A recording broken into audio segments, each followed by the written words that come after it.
Africa is a continent with a lot of resources, but many of its people still struggle with poverty. In 2013, Africa was named the world's poorest inhabited continent. Over 33% of the population lives below 190 a day.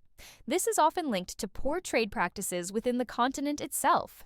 Instead of trading with each other, African countries often rely on trade with countries outside of Africa, which can hinder their own development. One of the big problems is that African countries don't trade enough with each other. They mostly export raw materials like crude oil, gold, diamonds, and agricultural products. Then, they import manufactured goods like machinery, electronics, and vehicles. This means they're selling valuable resources cheaply and buying finished products at higher prices.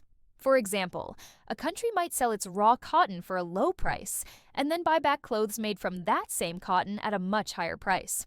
This keeps African countries from developing their own industries and creating jobs.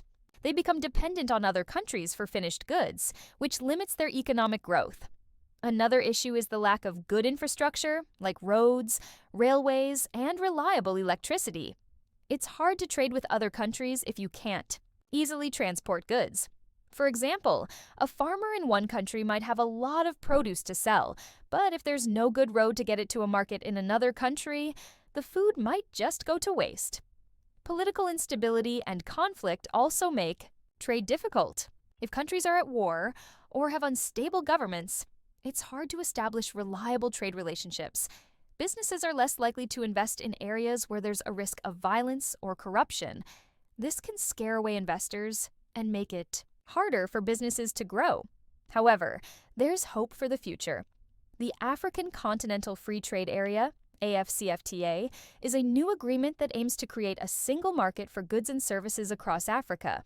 This could help African countries trade more with each other, develop their own industries, and create more jobs. The AfCFTA has the potential to lift 30 million people out of extreme poverty. By reducing tariffs and simplifying customs procedures, the AfCFTA could boost trade within Africa and help countries become more self-sufficient. It's estimated that trade facilitation measures could drive $292 billion of the $450 billion in potential income gains. If African countries can work together to overcome these challenges, they can create a brighter future for their people.